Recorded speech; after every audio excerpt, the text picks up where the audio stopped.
Lanzallamas con la potencia para destruir ciudades enteras. Armas químicas rociadas directamente en la boca de la caballería atacante. Caballos transformados en torpedos vivientes. Catapultas sofisticadas. Y la tecnología todoterreno que hoy siguen usando las fuerzas especiales. La descodificación de textos antiguos, la construcción de prototipos a escala real y el uso de hologramas futuristas en 3 dimensiones permitirán sacar a la luz los secretos perdidos de la antigüedad. Nuestro gran descubrimiento es su maquinaria militar imposible. Este ha sido uno de los experimentos más exitosos que he hecho para grandes descubrimientos. Grandes descubrimientos. Maquinaria militar imposible.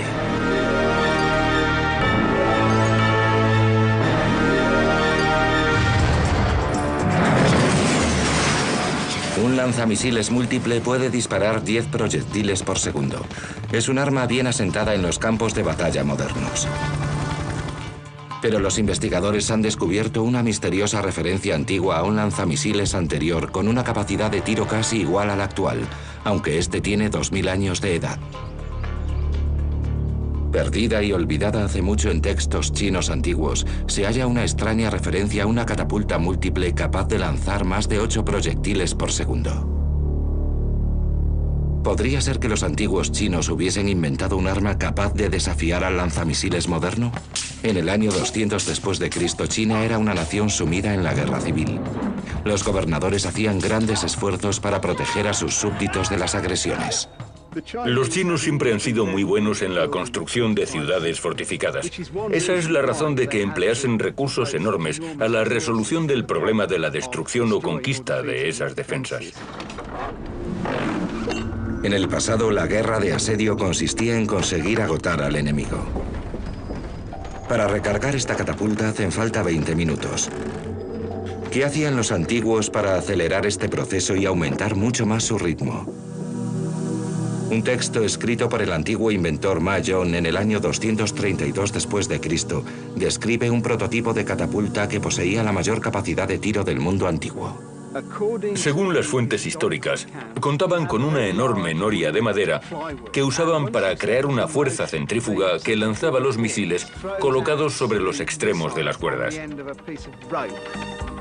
Cuando cada proyectil alcanzaba el ápice de la rueda, una cuchilla cortaba la cuerda y el misil salía disparado. ¿Funcionó el prototipo de verdad? Ignorante de cómo y cuándo se usó esta arma, si es que alguna vez fue así, el modelista especializado en la antigüedad Richard Winley está ensamblando la máquina. Para ello ha creado un modelo a escala real para averiguar si funcionaba. Esta es otra de esas piezas de las que solo tenemos unas referencias textuales escritas muy vagas. Ma Yong no especifica qué tipo de proyectiles se utilizaban. Pero como la capacidad de tiro era su característica más importante, los arqueólogos piensan que los misiles deberían ser relativamente baratos de producir y estarían hechos de simples piedras lanzadas a gran velocidad y a un ritmo muy rápido. La primera prueba es, por tanto, con una sola piedra. En este modelo, debido a su tamaño, tenemos que generar velocidades muy altas. Cuanto mayor sea la noria, tanto más lento rotará, así que si tenemos una de entre 3 y 4 metros, probablemente una revolución por segundo baste. Richard tiene la intención de hacer girar la noria a 3 revoluciones por segundo, una magnitud que lanzará las bolas a 165 kilómetros por hora. El primer disparo es potente, pero el alcance es corto, tan solo 15 metros. Ocurrieron 2 cosas. Nos las arreglamos para conseguir una buena velocidad. La cuchilla cortó la cuerda, que es una de las cosas que más nos preocupaban, pero parece que el punto de corte era demasiado bajo. La piedra cayó directamente al suelo, así que tendremos que repensar la posición de la cuchilla. Momento de sacar la caja de herramientas. Richard tiene que modificar el ángulo de la cuchilla para que corte la cuerda antes para que las bolas se suelten a mayor altura y por tanto tengan una trayectoria más larga. Después de aumentar el ángulo de la cuchilla, Richard arma la catapulta a su máxima capacidad, 8 proyectiles de 2,7 kilos cada uno.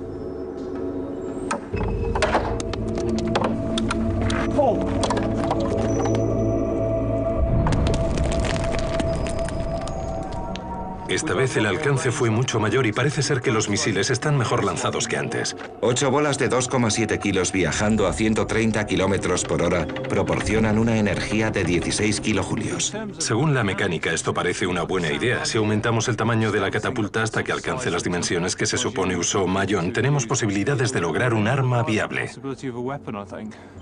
La investigación prueba que, de haber sido usada, la catapulta habría sido eficaz. Los chinos eran muy meticulosos a la hora de registrar sus inventos. Y existen muchos manuales militares, publicados a partir del siglo XI, que describen una gran variedad de catapultas. Que esta no figure en estos manuales es una constatación de que nunca fue utilizada. Parece ser que el mayor problema es que el marco y la base pesaban tanto que una vez montada resultaba imposible cambiar su orientación. Cada vez que cambiaban el blanco, tenían que mover la máquina y configurarla de nuevo. Una tarea mastodóntica. En ocasiones, los investigadores se han topado con pruebas de armas antiguas tan buenas como un plano moderno. Una de ellas proviene de la antigua Grecia y describe una máquina que, a pesar de su novedad, se vale del miedo más primario de los hombres. El fuego es uno de los primeros sistemas de armas que se usan, incluso en el siglo XXI. Si prendes fuego a alguien, lo eliminas del frente. Una vez que alguien está ardiendo, queda eliminado y sus compañeros también, porque están apagándolo para evitar que las llamas acaben con él. La máquina más antigua conocida que se valía del poder mortífero del fuego se remonta a hace más de 2000 años y se usaba no solo contra tropas, sino contra una ciudad entera.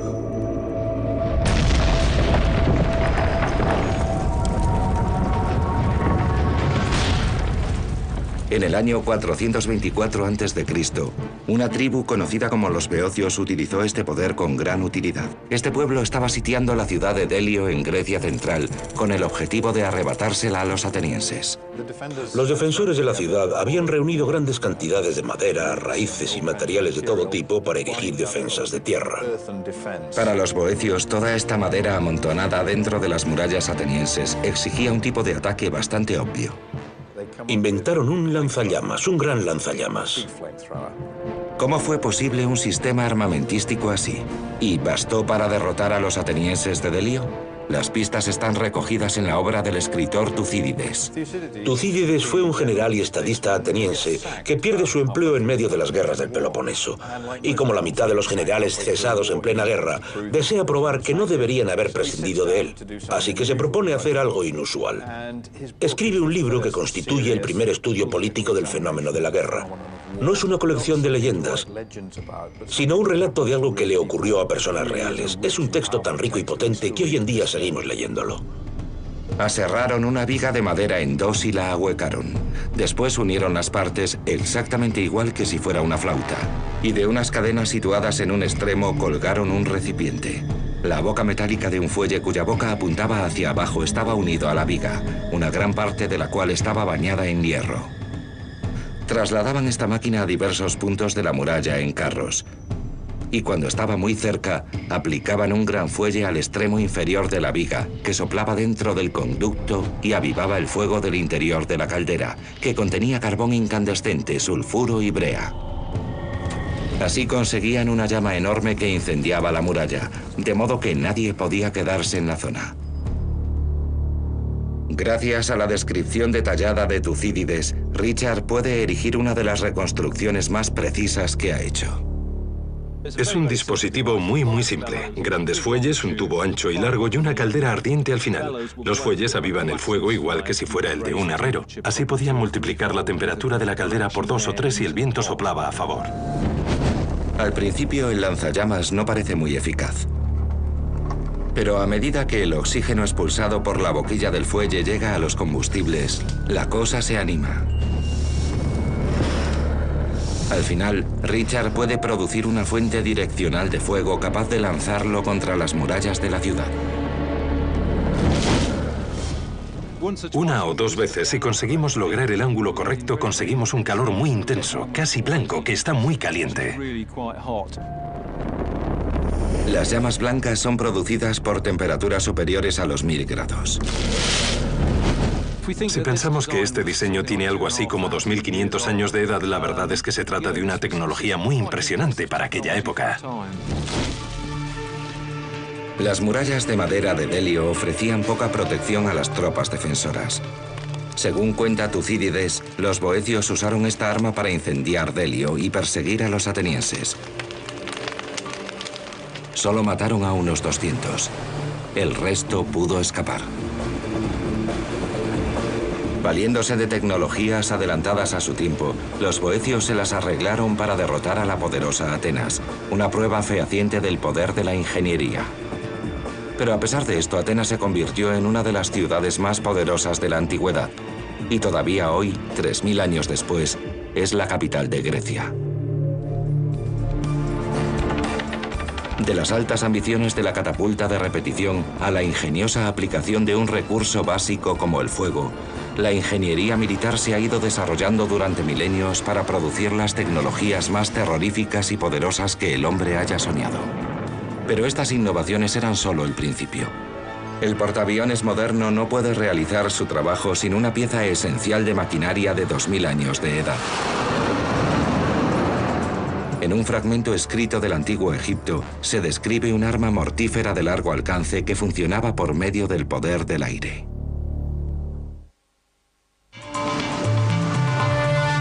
El moderno portaaviones, el arma bélica más poderosa. En sus operaciones se vale de una tecnología desarrollada en el antiguo Egipto hace más de 2000 años. ¿Cómo es posible? Richard Winley, experto en tecnología antigua, está investigando un texto olvidado que trata de los orígenes de esta técnica sencilla pero potente. En la antigüedad, la catapulta era el principal recurso tecnológico de la carrera de armas. Poseía la capacidad de almacenar y liberar mucha más energía que la que podía desencadenar un solo hombre. La energía almacenada se conoce como energía potencial. Casi todos los dispositivos de lanzamiento usaban el mismo principio, la transformación de la energía potencial en cinética. La potencial se guarda en algún elemento elástico, sea una cuerda retorcida o bandas elásticas en el caso de un tirachinas. La catapulta almacena la energía en la gravedad soportando pesos en lo alto, y lo que ocurre es que uno convierte la energía potencial en cinética que se transmite al misil. La catapulta básica de la antigüedad era la conocida como catapulta de torsión. La catapulta de torsión funciona enroscando fibras que retienen energía al mismo tiempo que alzamos el mecanismo, de forma que los brazos de la catapulta están conectados a la torsión. El disparador libera la energía cuando soltamos el proyectil. Los materiales utilizados podían ser nervios de animales, cáñamo o cuero estirado. Una catapulta romana común que usara solamente fibras orgánicas podía liberar 2,5 megajulios de energía, una potencia suficiente para disparar un proyectil de 140 kilos a una distancia de más de 500 metros. Pero en el año 280 a.C., en la ciudad de Alejandría, situada en la costa de Egipto, una nueva ciencia que cambiaría el mundo comenzaba a nacer. El hierro es un material no perecedero. Con él consigues unos resultados más fiables, porque no estás lidiando con nervios, cáñamo o fibra, materiales perecederos que se deterioran rápidamente con el uso. La habilidad para trabajar el hierro con precisión permitió la creación de sellos herméticos en los sistemas neumáticos. En la actualidad, en el mundo moderno, tomamos los neumáticos como algo dado. Todos los autobuses y camiones en los que viajamos tienen frenos neumáticos. Fragmentos escritos del antiguo Egipto ya insinuaban el anhelo de usar esta fuerza para la guerra. La idea de que alguien pueda aprovechar los neumáticos para construir un dispositivo de lanzamiento de misiles sobresale como algo adelantado a su tiempo. Hoy los científicos pueden usar estas menciones antiguas para construir un modelo de esa máquina 2000 años después de que viera la luz. El diseño permite conocer los primeros pistones de la historia. El pistón utilizado por Tesibio es el primer ejemplo que conocemos. Si nos fijamos en este, Observamos que es un cilindro con un extremo suelto. Si lo sacamos y metemos, el gas que tiene dentro se comprime. Cuando comprimimos el gas, las moléculas del aire son empujadas unas contra las otras. La presión aumenta y entonces las moléculas luchan por separarse. Esto crea una fuerza que actúa en el pistón para que regrese a su posición inicial. Si lo soltamos, comprobamos que salta para volver a su estado original. ¿Pero poseía un pistón primitivo la potencia suficiente para lanzar un misil? El experto en tecnología antigua Richard Winley ha creado una réplica de una máquina vista por primera vez en los desiertos de Egipto hace miles de años.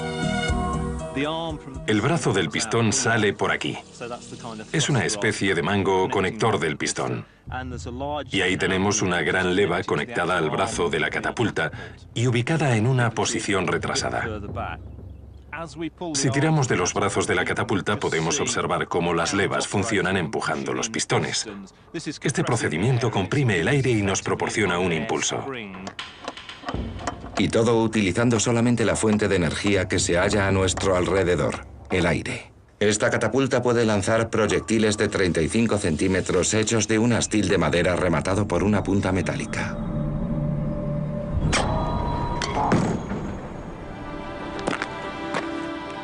Fantástico. Hemos dado en la diana a la primera.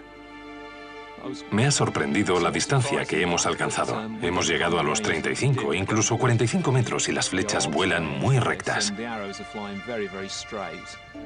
La altura o trayectoria es un asunto un poco más complicado, pero sería posible perfeccionar el sistema y probablemente alcanzar un blanco de 1 metro cuadrado situado a 55 o 65 metros. Pero si fue tan exitosa, ¿por qué la tecnología de la catapulta de pistón desapareció de los libros de historia durante tantos siglos? Parte de la razón de que dejasen de usarla es el hecho de que encontraron problemas a la hora de conseguir un sello hermético, un asunto absolutamente crucial. Esta falta de fiabilidad sobre el terreno hizo que los soldados sintieran mucho resquemor hacia esta arma. Si hubieran perfeccionado el sello, la catapulta de pistón se habría convertido en la catapulta de élite del mundo antiguo, capaz de lanzar sobre el enemigo proyectiles de varias toneladas de peso, igual que las catapultas de pistón modernas hacen hoy. En un portaaviones, para lanzar un avión de combate, usan un cañón de vapor que dispara la aeronave desde el extremo del barco. Es la idea original llevada a su forma más acabada y moderna. Nos proporciona la capacidad de acelerar aviones de 25 toneladas de 0 a 165 nudos en una distancia de 90 metros y en menos de 2 segundos y medio. Los principios estudiados por Tesibio salvan la vida de soldados todos los días. Este es el frente de la catapulta, se llama batería. Es donde el avión se amarra a la lanzadera, que está unida al resto de la catapulta. Dentro de la lanzadera hay cilindros movidos por energía que recorren toda la catapulta. Dentro de ellos están los pistones, conectados a la lanzadera donde están los aviones. Cuando estás listo para activar la catapulta, la válvula de la lanzadera se abre e inyecta vapor a los cilindros, que empujan a los pistones. Cuando llegan al final de su recorrido, el golpe pasa al avión, que puede continuar el vuelo.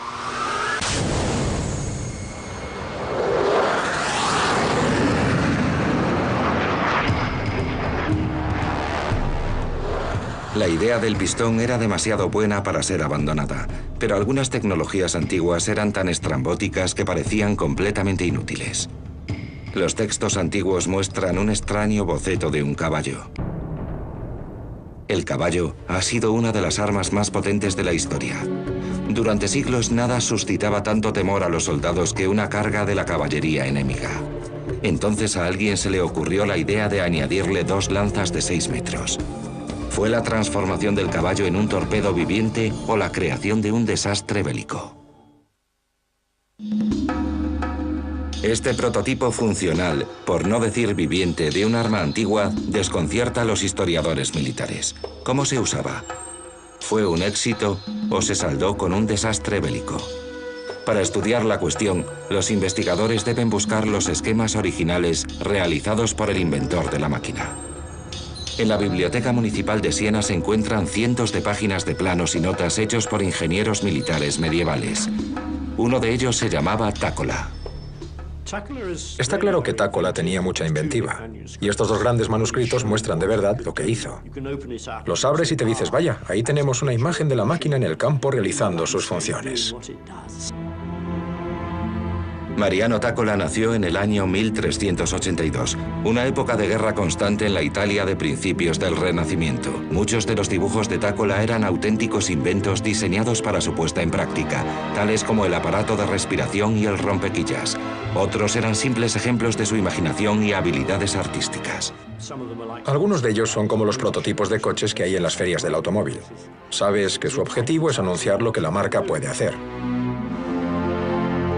La cuestión a la que nos enfrentamos es si este dibujo de un caballo torpedo era un esquema genuino de un arma o solo un dibujo más que añadir a la carpeta de Tácola.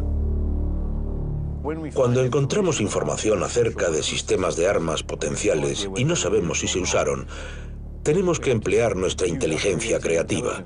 Pensamos, ¿es algo práctico? ¿Es razonable? ¿Es el testigo que cuenta la historia fiable? Solo hay una forma de resolver el misterio. Si todo lo demás falla, no hay nada malo en construir la máquina y probarla nosotros mismos. El inicio del arma es el caballo. Tenemos 400 kilos de caballo más el jinete y su armadura. Media tonelada de peso moviéndose a 55 kilómetros por hora.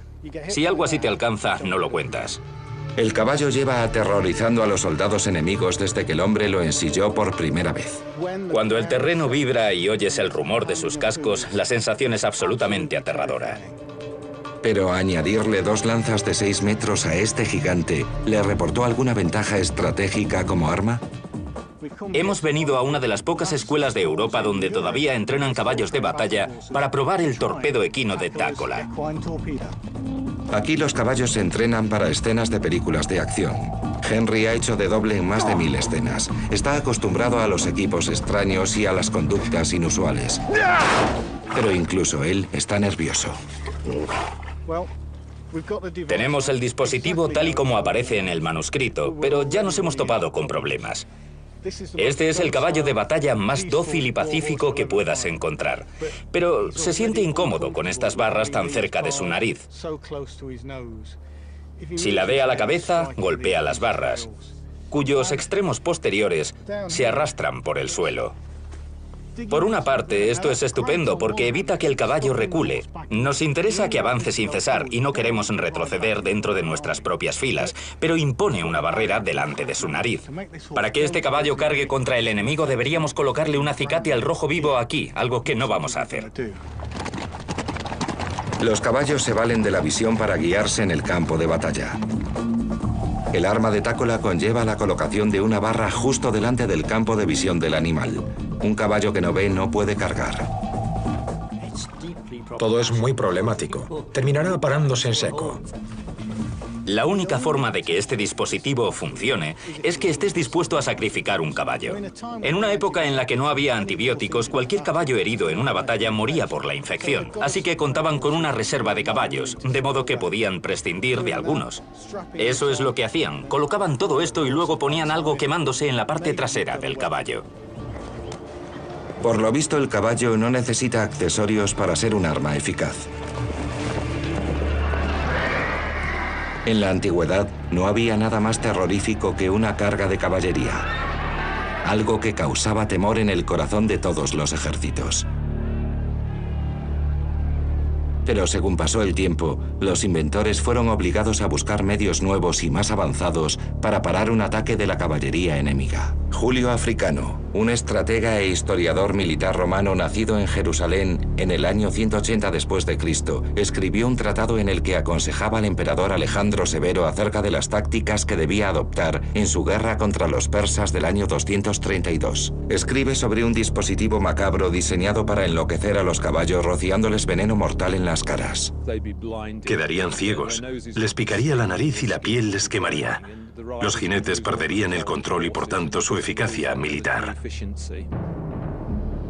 Africano se refiere a un veneno superior a todos los demás métodos de ataque y más eficaz que las flechas. No especifica la droga usada, pero los historiadores han sugerido que el sospechoso más probable como fuente del veneno es una planta conocida como euforbia. Sin embargo, todavía no se han realizado experimentos para probar si esto era cierto. Hasta ahora. El Jardín Botánico de Kew en Gran Bretaña es el principal centro mundial de toxicología. Aquí la profesora Monique Simon cree que los agentes tóxicos activos se hallan en la savia de esta planta, una especie conocida como látex. Si este látex se te mete en los ojos, es terriblemente doloroso.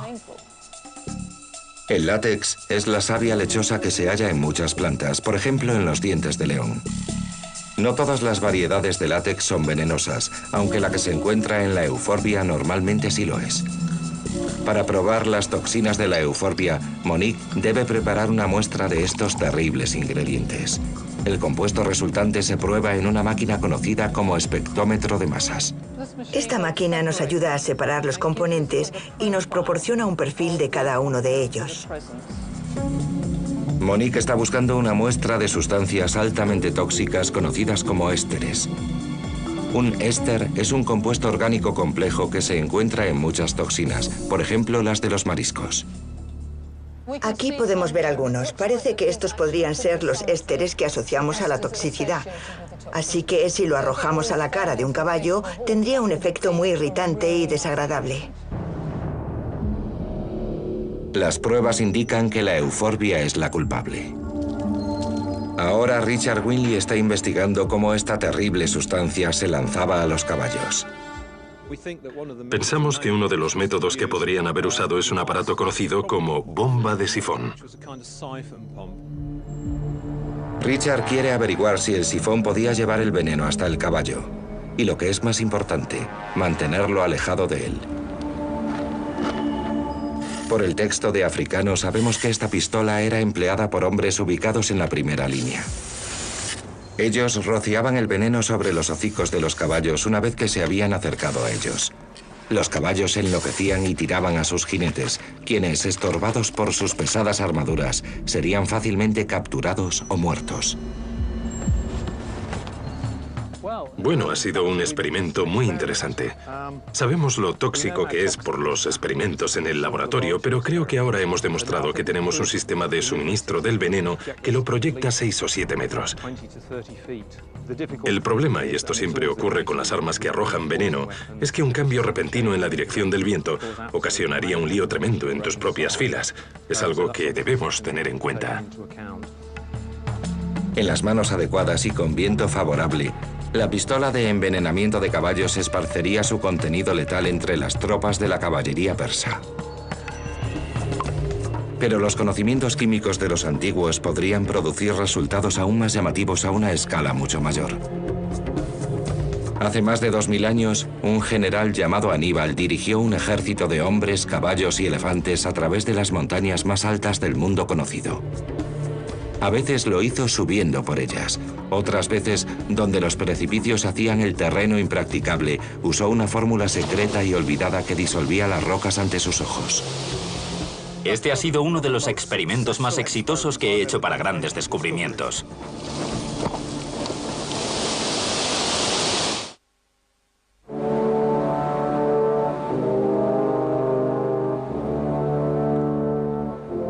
Hace más de 2000 años, una fuerza invasora de casi 100.000 hombres y animales pudo cruzar estas montañas de más de 4.500 metros de altitud. En la antigüedad y también en el mundo moderno, la mejor forma de definir las fronteras nacionales es el uso de accidentes geográficos fijos y evidentes.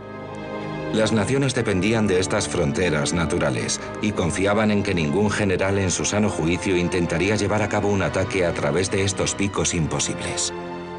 Una cadena montañosa es difícil de cruzar, está a mucha altura y hace frío. Es difícil y peligrosa. La verdad es que impone una barrera estratégica enorme para el movimiento de grandes ejércitos. En el año 218 a.C., Aníbal comandó una gran fuerza invasora de 80.000 hombres, 10.000 caballos y 38 elefantes de guerra a través de los Alpes. Su objetivo, Roma, su enemiga mortal.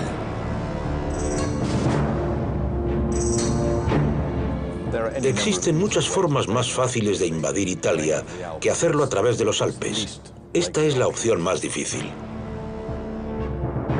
En el año 218 a.C. solo existían dos poderes militares en el antiguo mundo conocido. En el norte, el poderoso Imperio Romano. En el sur, el gran Imperio Cartaginés, que se extendía por el norte de África. Estas superpotencias llevaban décadas en guerra, un conflicto motivado por el control de las rentables rutas comerciales del Mediterráneo. En su afán por destruir Roma de una vez por todas, Aníbal el Cartaginés ideó un plan atrevido. Atacaría desde el norte, trasladando su expedición a través de las montañas más altas del mundo conocido. Estoy acostumbrado a las montañas, pero estas me producen estupor. John Naylor es un experto en tácticas y equipos militares antiguos, además de un antiguo y experimentado escalador militar. Aunque lleva pocos minutos en la montaña, ya se está percatando de la magnitud del logro de Aníbal. Incluso con equipo y ropa modernos, los Alpes pueden ser un lugar mortal. Te puedes caer en un precipicio de miles de metros y morir. Hay rocas de los desprendimientos que bloquean tu camino. Es un lugar terrorífico e intimidatorio. No es el lugar al que me gustaría traer un ejército. Aquí se halla el misterio. ¿Cómo cruzó el ejército de Aníbal estas cumbres nevadas? No estamos muy seguros del tipo de equipo que los cartagineses portaban, pero contamos con un montón de referencias romanas a propósito de los materiales de que disponían en aquellos tiempos. Los investigadores deben pensar de forma creativa. Es improbable que los romanos tuviesen algo que los cartagineses desconocieran y viceversa. De modo que, dentro de esos parámetros, podemos dar por hecho que su relación con los pertrechos era similar. La investigación debe continuar 1100 kilómetros al sur, en Roma. Sede del Coliseo, el Vaticano y miles de edificios y monumentos históricos. En uno de ellos, el Arco de Constantino, los investigadores han descubierto un pequeño indicio. Muestra algo amarrado al pie de un soldado. El dispositivo es idéntico a un crampón moderno. El crampón es un elemento metálico adaptable a las suelas de las botas, que permite a los escaladores ganar adherencia sobre superficies de nieve, hielo y rocas. Pero este indicio indica que los antiguos también contaban con ellos. Botas. Estas son las caligi, botas romanas de marcha. Tenían clavos para protegerlas de las piedras y las rocas y para que no se desgastaran rápido. Los crampones están basados en los del Arco de Constantino. En las fuentes escritas romanas se las llama botas espía. John quiere averiguar si el dispositivo antiguo es tan eficaz como el moderno. Tal vez las tropas de Aníbal conquistaran la montaña con este tipo de calzado, pero tenemos que venir y hacerlo nosotros. Pierre, un escalador alpino experimentado, se asegura de que la cinta de aseguramiento de John está bien fijada antes de intentar la difícil escalada de la pendiente helada. ¿Tendrá John suficiente agarre con el calzado espía romano para llegar a la cima? Gracias. Ha sido sorprendentemente fácil. Cuando leí por primera vez acerca de estos zapatos espía, los tomé con mucho escepticismo, pero la verdad es que funcionan bien, especialmente en la difícil transición de nieve a roca. Me proporcionaron una cantidad extra de tracción que no habría tenido con botas de cuero. No me habría gustado intentarlo sin la cinta de aseguramiento y sin Pierre, pero los cartagineses sí lo habrían hecho. John ha escalado los Alpes usando una tecnología de 2000 años de antigüedad. Los prototipos del equipo que las fuerzas especiales usan hoy. Aníbal se las arregló para franquear estos Alpes y nosotros hemos demostrado que también es posible con el equipo más rudimentario, con agallas y decisión. Eran hombres de verdad, auténticos soldados. Pero después tuvo que enfrentarse a la mayor barrera. Algunos pasos eran simplemente impracticables. Los textos antiguos recogen que cuando Aníbal descendía por la parte romana de los Alpes, se encontró un enorme precipicio que no podía franquear. La invasión estaba a punto de convertirse en un desastre, pero entonces sus ingenieros le propusieron una solución extraordinaria. Destruirían la roca de las montañas usando una fórmula química sorprendentemente violenta.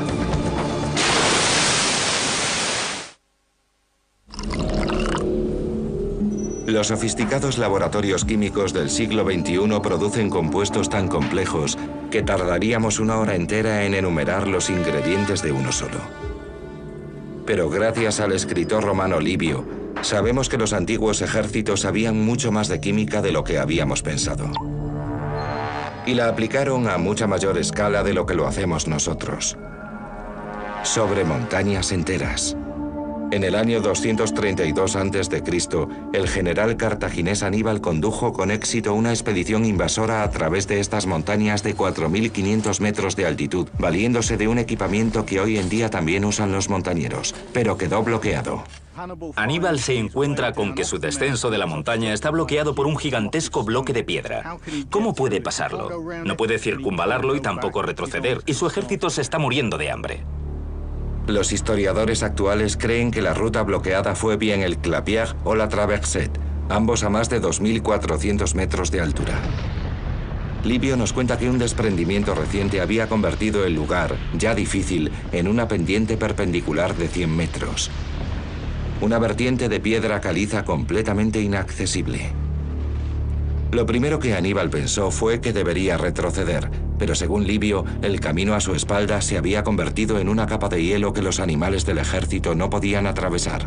Aníbal tenía que proseguir la marcha. En la actualidad, los ingenieros usan dinamita para crear senderos y máquinas gigantescas para abrirse paso a través de los obstáculos. Aníbal usó el calor y su ingenio.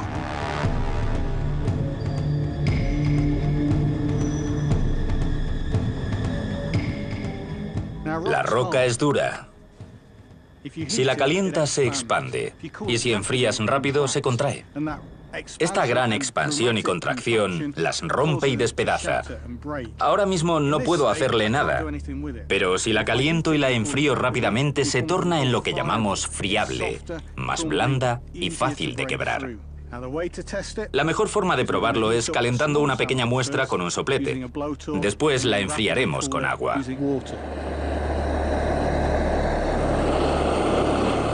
En 15 minutos la caliza está que arde. Tengo un termómetro de alta temperatura, un termómetro digital para comprobar la temperatura de la roca. A 250 grados añade agua fría. En pocos segundos la temperatura se reducirá a una 1/40 parte. Hierve y humea. Es fascinante. El agua se evapora delante de mí. Ahora, veamos el efecto en la roca. A primera vista no parece diferente a como estaba antes, pero ¿es eso cierto? Vamos a ver. Increíble. Es blanda como la tiza. Supongo que esto es lo que quieren decir cuando dicen que la roca se vuelve friable. Pero Livio es muy concreto. Los textos afirman con rotundidad que Aníbal pidió vinagre, no agua. ¿Vinagre como para una ensalada? No suena demasiado peligroso, ¿verdad? Pero uno tiene la impresión de que Livio es muy fiable, así que sospecho que aquí hay algo de verdad. Tal vez los antiguos entendían los secretos de las reacciones químicas mejor de lo que los científicos modernos admiten. Hay una razón probable de que usase vinagre en vez de agua. La caliza es alcalina y el vinagre ácido. Esto es química, pero también física. El analista de 3 dimensiones James Dean ha estado estudiando el aspecto molecular de la afirmación de Livio. Si nos acercamos, podemos observar que los componentes clave de esta reacción son una base y un ácido. En este ejemplo, la base es la piedra, caliza, carbonato de calcio, y el ácido es el vinagre o ácido acético. Y esto es una reacción muy común conocida como reacción base-ácido.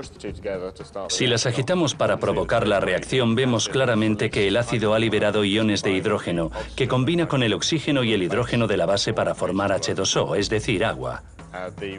El resto de los componentes se combinan para formar sal, que se puede ver aquí.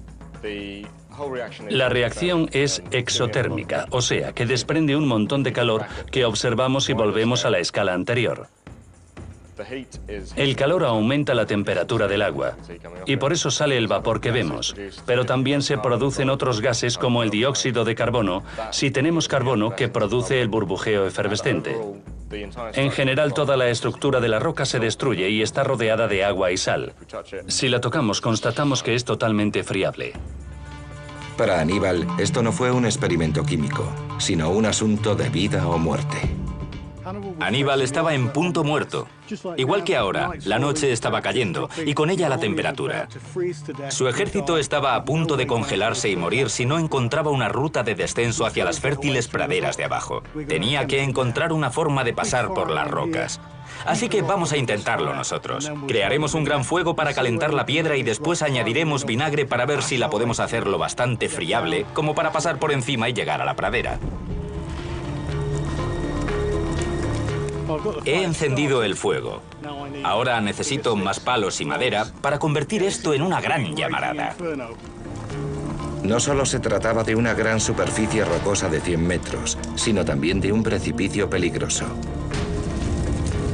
El incendio debió de haber sido enorme y su avance concienzudo mientras los hombres de Aníbal bajaban despacio la pendiente rocosa, creando así un sendero para los animales. Ahora la roca está a 650 grados, pero ¿es esto suficiente para acelerar la reacción ácido-base? Está muy caliente y me está levantando la piel, pero tengo que ser capaz de acercármelo bastante para verter el vinagre. Dado el tamaño del obstáculo, seguramente necesitó 20.000 litros de vinagre. ¿Pero de dónde sacó tanto? Las tropas de Aníbal tendrían una ración diaria de vino ácido de 1/4 de litro. Si había 80.000 soldados, entonces pudo reunir los 20.000 litros de vinagre de vino. ¡Madre mía! Fíjate cómo hierve. Huele muy mal. Y la roca se está agrietando delante de mí. Hierve y sale vapor. El ácido del vinagre me está quemando la garganta.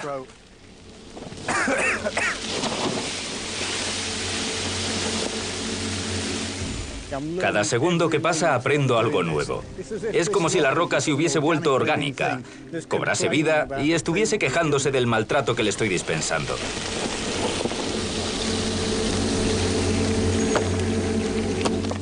Me encanta cómo se quiebra. Ya no es un bloque, sino un conglomerado de guijarros sueltos. Igual que John, los hombres de Aníbal usaron picos y mazos para romper las piedras y poder practicar un camino en zigzag que minimizara la inclinación y permitiera que los animales de carga y los elefantes pasasen. Tras 4 días de trabajo y de casi llegar a la inanición, Aníbal lo había logrado. A golpe de explosiones se había abierto paso a través de los Alpes. Este ha sido uno de los experimentos más exitosos que he hecho para grandes descubrimientos. Uno concibe las montañas como objetos inamovibles, pero Aníbal las movió usando palos, aderezo para ensalada, trabajo duro e ingenio. Absolutamente impresionante. Aníbal se abrió camino por Italia, llegó a Roma e infligió al ejército romano la derrota más severa que sufriría en toda su historia. Pero aunque el cruce de los Alpes le permitió contar con el elemento sorpresa, esto también fue la causa de la caída de Aníbal. Resulta irónico que Aníbal usase la mejor tecnología que tenía a su disposición para culminar la tarea imposible de llevar a su ejército a través de estas montañas. Pero al hacerlo no pudo llevar consigo todos sus pesados pertrechos de guerra.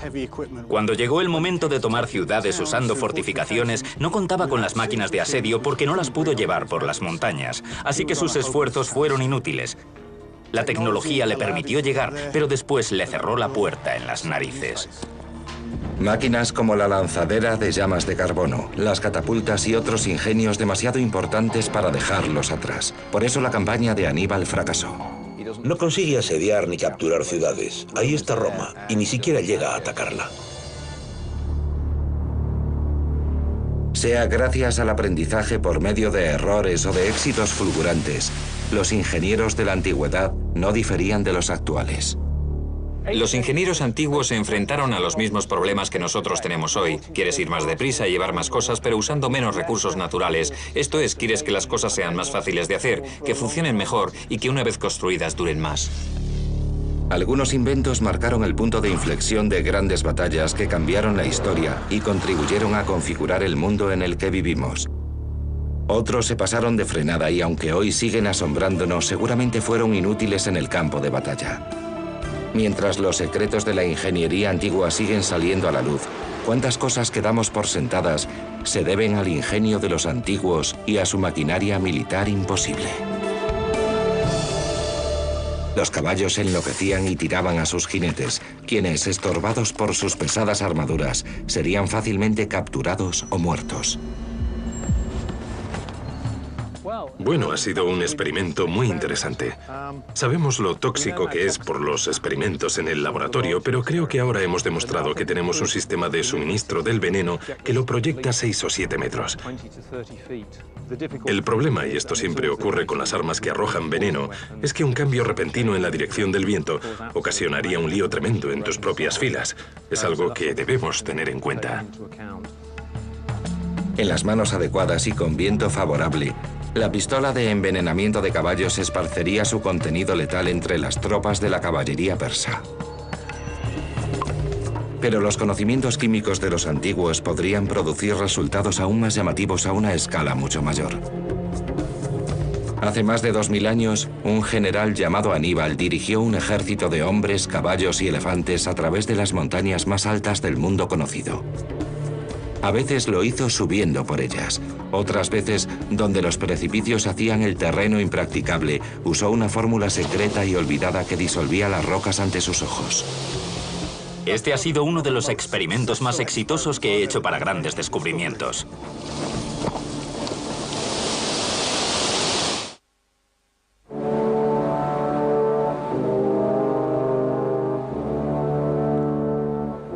Hace más de 2000 años, una fuerza invasora de casi 100.000 hombres y animales pudo cruzar estas montañas de más de 4.500 metros de altitud. En la antigüedad y también en el mundo moderno, la mejor forma de definir las fronteras nacionales es el uso de accidentes geográficos fijos y evidentes. Las naciones dependían de estas fronteras naturales y confiaban en que ningún general en su sano juicio intentaría llevar a cabo un ataque a través de estos picos imposibles. Una cadena montañosa es difícil de cruzar, está a mucha altura y hace frío. Es difícil y peligrosa. La verdad es que impone una barrera estratégica enorme para el movimiento de grandes ejércitos. En el año 218 a.C., Aníbal comandó una gran fuerza invasora de 80.000 hombres, 10.000 caballos y 38 elefantes de guerra a través de los Alpes. Su objetivo, Roma, su enemiga mortal.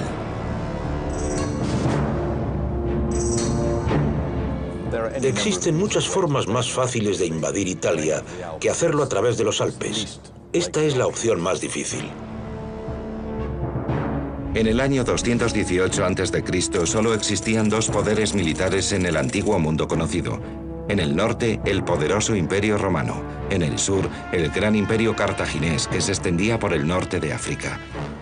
Ahora la roca está a 650 grados. Pero, ¿es esto suficiente para acelerar la reacción ácido-base? Está muy caliente y me está levantando la piel. Pero tengo que ser capaz de acercármelo bastante para verter el vinagre. Dado el tamaño del obstáculo, seguramente necesitó 20.000 litros de vinagre. ¿Pero de dónde sacó tanto? Las tropas de Aníbal tendrían una ración diaria de vino ácido de 1/4 de litro. Si había 80.000 soldados, entonces pudo reunir los 20.000 litros de vinagre de vino. ¡Madre mía! Fíjate cómo hierve. Huele muy mal. Y la roca se está agrietando delante de mí.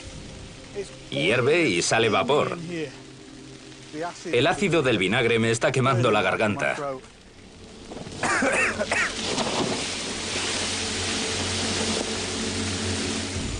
Cada segundo que pasa aprendo algo nuevo.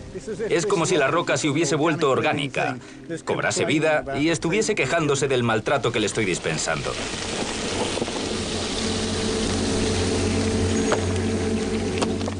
Me encanta cómo se quiebra.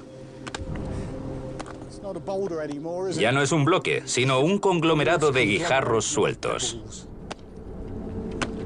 Igual que John, los hombres de Aníbal usaron picos y mazos para romper las piedras y poder practicar un camino en zigzag que minimizara la inclinación y permitiera que los animales de carga y los elefantes pasasen. Tras 4 días de trabajo y de casi llegar a la inanición, Aníbal lo había logrado. A golpe de explosiones se había abierto paso a través de los Alpes.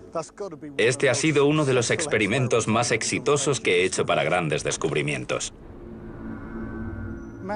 Uno concibe las montañas como objetos inamovibles, pero Aníbal las movió usando palos, aderezo para ensalada, trabajo duro e ingenio. Absolutamente impresionante. Aníbal se abrió camino por Italia, llegó a Roma e infligió al ejército romano la derrota más severa que sufriría en toda su historia. Pero aunque el cruce de los Alpes le permitió contar con el elemento sorpresa, esto también fue la causa de la caída de Aníbal. Resulta irónico que Aníbal usase la mejor tecnología que tenía a su disposición para culminar la tarea imposible de llevar a su ejército a través de estas montañas. Pero al hacerlo no pudo llevar consigo todos sus pesados pertrechos de guerra. Cuando llegó el momento de tomar ciudades usando fortificaciones, no contaba con las máquinas de asedio porque no las pudo llevar por las montañas, así que sus esfuerzos fueron inútiles. La tecnología le permitió llegar, pero después... Las llamas blancas son producidas por temperaturas superiores a los 1000 grados.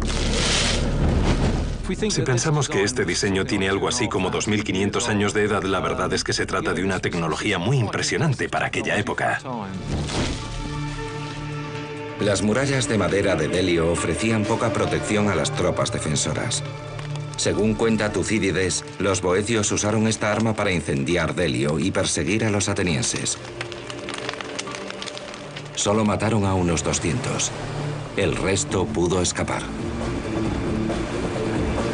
Valiéndose de tecnologías adelantadas a su tiempo, los boecios se las arreglaron para derrotar a la poderosa Atenas, una prueba fehaciente del poder de la ingeniería.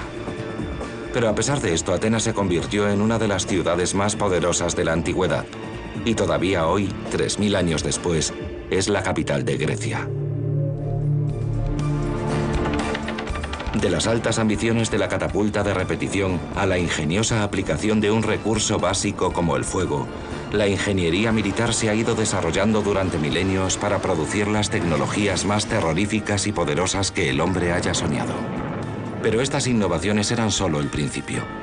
El portaaviones moderno no puede realizar su trabajo sin una pieza esencial de maquinaria de 2000 años de edad. En un fragmento escrito del antiguo Egipto, se describe un arma mortífera de largo alcance que funcionaba por medio del poder del aire.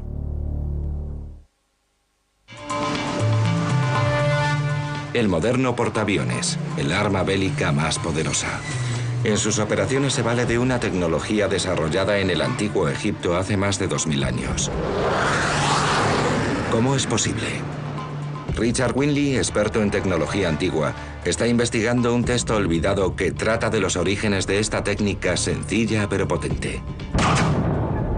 En la antigüedad, la catapulta era el principal recurso tecnológico de la carrera de armas. Poseía la capacidad de almacenar y liberar mucha más energía que la que podía desencadenar un solo hombre. La energía almacenada se conoce como energía potencial.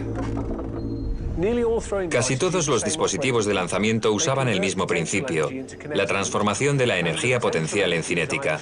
La potencial se guarda en algún elemento elástico, sea una cuerda retorcida o bandas elásticas en el caso de un tirachinas. La catapulta almacena la energía en la gravedad soportando pesos en lo alto, y lo que ocurre es que uno convierte la energía potencial en cinética que se transmite al misil. La catapulta básica de la antigüedad era la conocida como catapulta de torsión. La catapulta de torsión funciona enroscando fibras que retienen energía al mismo tiempo que alzamos el... Richard Winley, experto en tecnología antigua, está investigando un texto olvidado que trata de los orígenes de esta técnica sencilla pero potente.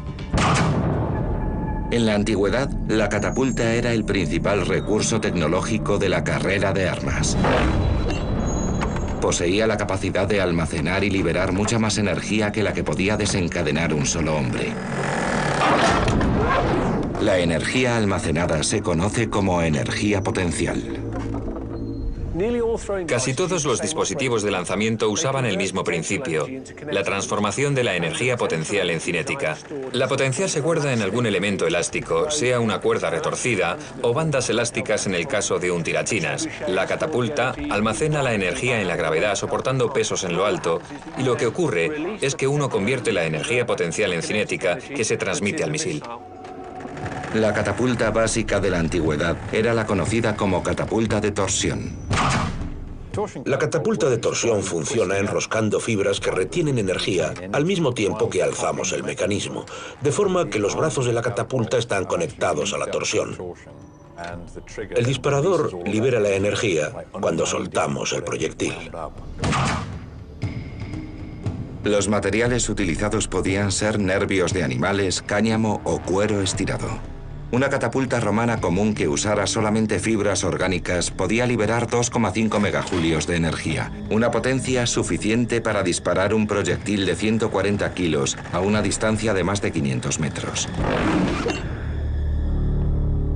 Pero en el año 280 a.C., en la ciudad de Alejandría, situada en la costa de Egipto, una nueva ciencia que cambiaría el mundo comenzaba a nacer. El hierro es un material no perecedero. Con él consigues unos resultados más fiables, porque no estás lidiando con nervios, cáñamo o fibra, materiales perecederos que se deterioran rápidamente con el uso. La habilidad para trabajar el hierro con precisión permitió la creación de sellos herméticos en los sistemas neumáticos. En la actualidad, en el mundo moderno, tomamos los neumáticos como algo dado. Todos los autobuses y camiones en los que viajamos tienen frenos neumáticos. Fragmentos escritos del antiguo Egipto ya insinuaban el anhelo de usar esta fuerza para la guerra. La idea de que alguien pueda aprovechar los neumáticos para construir un dispositivo de lanzamiento de misiles sobresale como algo adelantado a su tiempo. Hoy los científicos pueden usar estas menciones antiguas para construir un modelo de esa máquina 2000 años después de que viera la luz. El diseño permite conocer los primeros pistones de la historia. El pistón utilizado por Tesibio es el primer ejemplo que conocemos. Si nos fijamos en este, observamos que es un cilindro catapulta múltiple capaz de lanzar más de 8 proyectiles por segundo. ¿Podría ser que los antiguos chinos hubiesen inventado un arma capaz de desafiar al lanzamisiles moderno? En el año 200 después de Cristo, China era una nación sumida en la guerra civil. Los gobernadores hacían grandes esfuerzos para proteger a sus súbditos de las agresiones. Los chinos siempre han sido muy buenos en la construcción de ciudades fortificadas. Esa es la razón de que empleasen recursos enormes a la resolución del problema de la destrucción o conquista de esas defensas. En el pasado, la guerra de asedio consistía en conseguir agotar al enemigo. Para recargar esta catapulta hacen falta 20 minutos. ¿Qué hacían los antiguos para acelerar este proceso y aumentar mucho más su ritmo? Un texto escrito por el antiguo inventor Ma Yong en el año 232 después de Cristo describe un prototipo de catapulta que poseía la mayor capacidad de tiro del mundo antiguo. Según las fuentes históricas, contaban con una enorme noria de madera que usaban para crear una fuerza centrífuga que lanzaba los misiles colocados sobre los extremos de las cuerdas. Cuando cada proyectil alcanzaba el ápice de la rueda, una cuchilla cortaba la cuerda y el misil salía disparado. ¿Funcionó el prototipo de verdad? Ignorante de cómo y cuándo se usó esta arma, si es que alguna vez fue así, el modelista especializado en la antigüedad Richard Winley está ensamblando la máquina. Para ello ha creado un modelo a escala real para averiguar si funcionaba. Esta es otra de esas piezas de las que solo tenemos unas referencias textuales escritas muy vagas. Ma Yong no especifica qué tipo de proyectiles se utilizaban. Pero como la capacidad de tiro era su característica más importante, los arqueólogos piensan que los misiles deberían ser relativamente baratos de producir y estarían hechos de simples piedras lanzadas a gran velocidad y a un ritmo muy rápido. La primera prueba es, por tanto, con una sola piedra. En este modelo, debido a su tamaño, tenemos que generar velocidades muy altas. Cuanto mayor sea la noria, tanto más lento rotará, así que si tenemos una de entre 3 y 4 metros, probablemente una revolución por segundo baste. Richard tiene la intención de hacer girar la noria a 3 revoluciones por segundo, una magnitud que lanzará las bolas a 165 kilómetros por hora. El primer disparo es potente, pero el alcance es corto, tan solo 15 metros. Ocurrieron dos cosas. Nos las arreglamos para conseguir una buena velocidad. La cuchilla cortó la cuerda, que es una de las cosas que más nos preocupaban, pero parece que el punto de corte era demasiado bajo. La piedra cayó directamente al suelo, así que tendremos que repensar la posición de la cuchilla. Momento de sacar la caja de herramientas. Richard tiene que modificar el ángulo de la cuchilla para que corte. El crampón es un elemento metálico adaptable a las suelas de las botas, que permite a los escaladores ganar adherencia sobre superficies de nieve, hielo y rocas. Pero este indicio indica que los antiguos también contaban con ellos. Botas. Estas son las caligi, botas romanas de marcha. Tenían clavos para protegerlas de las piedras y las rocas y para que no se desgastaran rápido. Los crampones están basados en los del arco de Constantino. En las fuentes escritas romanas se las llama botas espía. John quiere averiguar si el dispositivo antiguo es tan eficaz como el moderno. Tal vez las tropas de Aníbal conquistaran la montaña con este tipo de calzado, pero tenemos que venir y hacerlo nosotros. Pierre, un escalador alpino experimentado, se asegura de que la cinta de aseguramiento de John está bien fijada antes de intentar la difícil escalada de la pendiente helada. ¿Tendrá John suficiente agarre con el calzado espía romano para llegar a la cima? Gracias. Ha sido sorprendentemente fácil. Cuando leí por primera vez acerca de estos zapatos espía, los tomé con mucho escepticismo, pero la verdad es que funcionan bien, especialmente en la difícil transición de nieve a roca. Me proporcionaron una cantidad extra de tracción que no habría tenido con botas de cuero. No me habría gustado intentarlo sin la cinta de aseguramiento y sin Pierre, pero los cartagineses sí lo habrían hecho. John ha escalado los Alpes usando una tecnología de 2000 años de antigüedad. Los prototipos del equipo que las fuerzas especiales usan hoy. Aníbal se las arregló para franquear estos Alpes y nosotros hemos demostrado que también es posible con el equipo más rudimentario, con agallas y decisión. Eran hombres de verdad, auténticos soldados. Pero después tuvo que enfrentarse a la mayor barrera. Algunos pasos eran simplemente impracticables. Los textos antiguos recogen que cuando Aníbal descendía por la parte romana de los Alpes, se encontró un enorme precipicio que no podía franquear. La invasión estaba a punto de convertirse en un desastre, pero entonces sus ingenieros le propusieron una solución extraordinaria. Destruirían la roca de las montañas usando una fórmula química sorprendentemente violenta.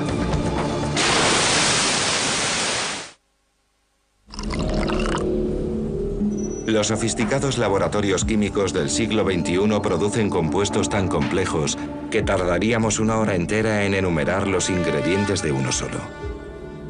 Pero gracias al escritor romano Livio, sabemos que los antiguos ejércitos sabían mucho más de química de lo que habíamos pensado. Y la aplicaron a mucha mayor escala de lo que lo hacemos nosotros. Sobre montañas eran para escenas de películas de acción. Henry ha hecho de doble en más de 1000 escenas. Está acostumbrado a los equipos extraños y a las conductas inusuales. Pero incluso él está nervioso. Tenemos el dispositivo tal y como aparece en el manuscrito, pero ya nos hemos topado con problemas. Este es el caballo de batalla más dócil y pacífico que puedas encontrar, pero se siente incómodo con estas barras tan cerca de su nariz. Si la ve a la cabeza, golpea las barras, cuyos extremos posteriores se arrastran por el suelo. Por una parte, esto es estupendo porque evita que el caballo recule. Nos interesa que avance sin cesar y no queremos retroceder dentro de nuestras propias filas, pero impone una barrera delante de su nariz. Para que este caballo cargue contra el enemigo deberíamos colocarle un acicate al rojo vivo aquí, algo que no vamos a hacer. Los caballos se valen de la visión para guiarse en el campo de batalla. El arma de tácola conlleva la colocación de una barra justo delante del campo de visión del animal. Un caballo que no ve no puede cargar. Todo es muy problemático. Terminará parándose en seco. La única forma de que este dispositivo funcione es que estés dispuesto a sacrificar un caballo. En una época en la que no había antibióticos, cualquier caballo herido en una batalla moría por la infección. Así que contaban con una reserva de caballos, de modo que podían prescindir de algunos. Eso es lo que hacían. Colocaban todo esto y luego ponían algo quemándose en la parte trasera del caballo. Por lo visto, el caballo no necesita accesorios para ser un arma eficaz.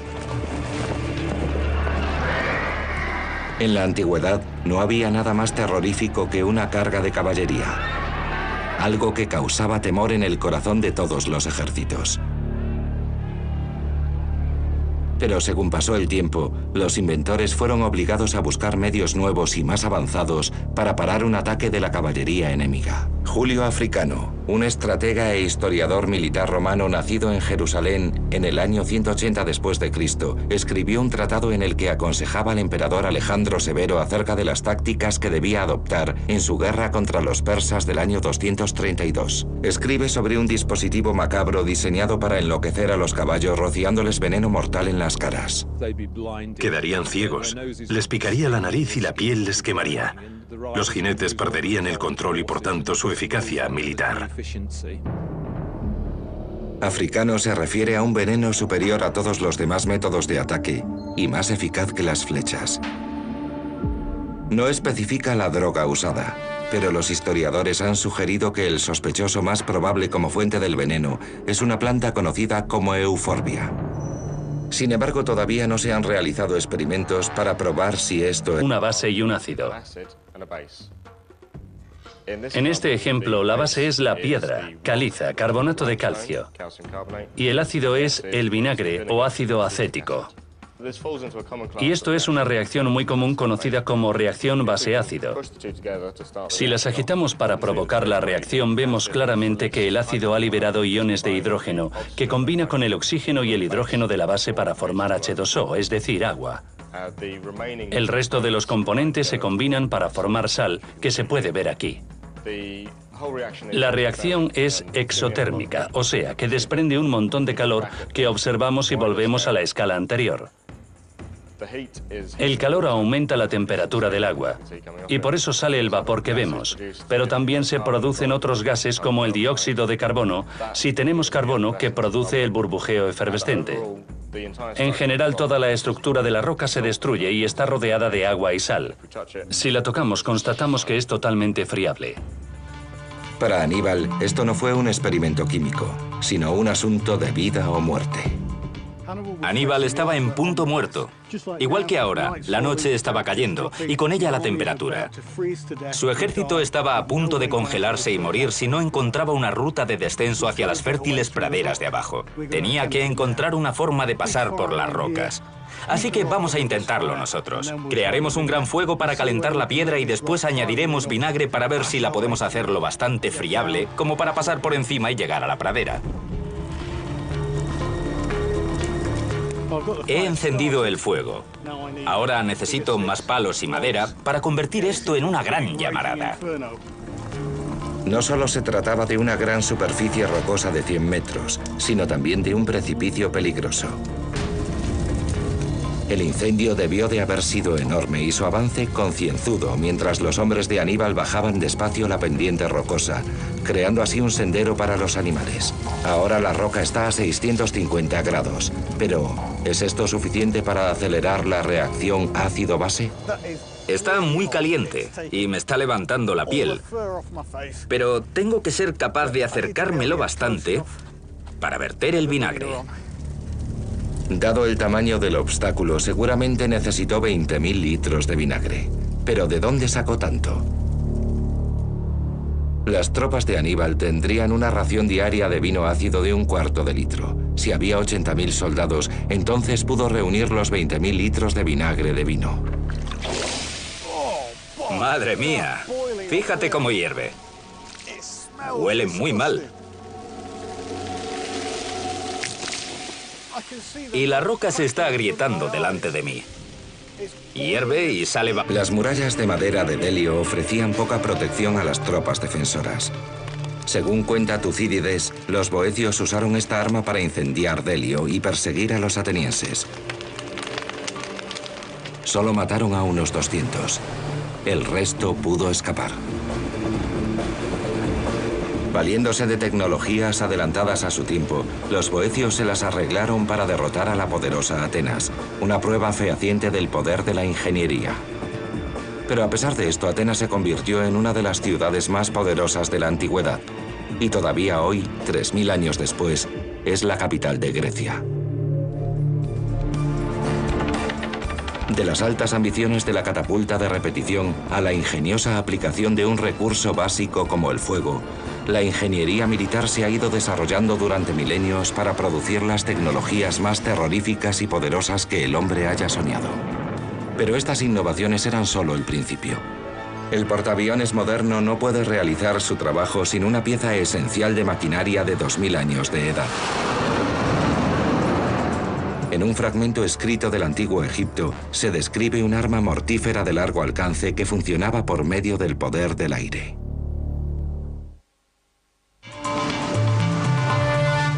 El moderno portaaviones, el arma bélica más poderosa.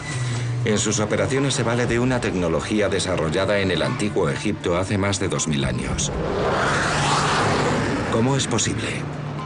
Richard Winley, experto en tecnología antigua, está investigando un texto olvidado que trata de los orígenes de esta técnica sencilla pero potente.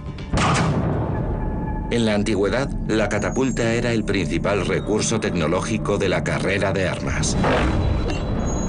Poseía la capacidad de almacenar y liberar mucha más energía que la que podía desencadenar un solo hombre. La energía almacenada se conoce como energía potencial. Casi todos los dispositivos de lanzamiento usaban el mismo principio, la transformación de la energía potencial en cinética.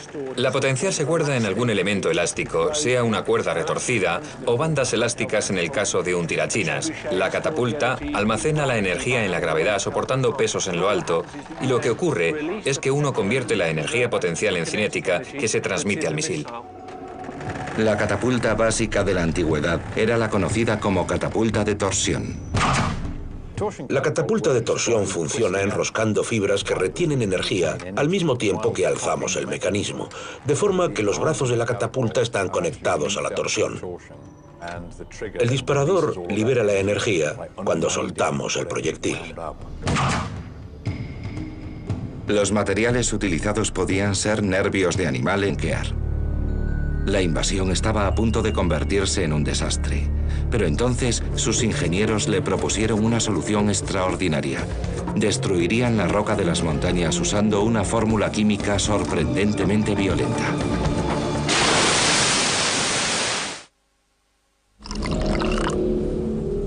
Los sofisticados laboratorios químicos del siglo XXI producen compuestos tan complejos que tardaríamos una hora entera en enumerar los ingredientes de uno solo. Pero gracias al escritor romano Livio, sabemos que los antiguos ejércitos sabían mucho más de química de lo que habíamos pensado. Y la aplicaron a mucha mayor escala de lo que lo hacemos nosotros. Sobre montañas enteras. En el año 232 a.C., el general cartaginés Aníbal condujo con éxito una expedición invasora a través de estas montañas de 4.500 metros de altitud, valiéndose de un equipamiento que hoy en día también usan los montañeros, pero quedó bloqueado. Aníbal se encuentra con que su descenso de la montaña está bloqueado por un gigantesco bloque de piedra. ¿Cómo puede pasarlo? No puede circunvalarlo y tampoco retroceder, y su ejército se está muriendo de hambre. Los historiadores actuales creen que la ruta bloqueada fue bien el Clapiage o la Traversette, ambos a más de 2.400 metros de altura. Livio nos cuenta que un desprendimiento reciente había convertido el lugar, ya difícil, en una pendiente perpendicular de 100 metros. Una vertiente de piedra caliza completamente inaccesible. Lo primero que Aníbal pensó fue que debería retroceder, pero según Livio, el camino a su espalda se había convertido en una capa de hielo que los animales del ejército no podían atravesar. Aníbal tenía que proseguir la marcha. En la actualidad, los ingenieros usan dinamita para crear senderos y máquinas gigantescas para abrirse paso a través de los obstáculos. Aníbal usó el calor y su ingenio.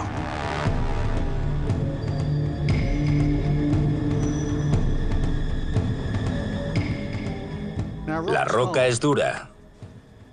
Si la calientas, se expande, y si enfrías rápido, se contrae. Esta gran expansión y contracción las rompe y despedaza.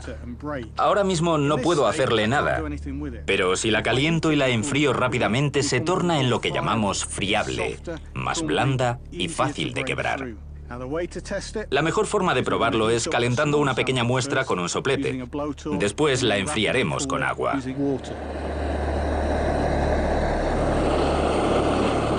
En 15 minutos la caliza está que arde.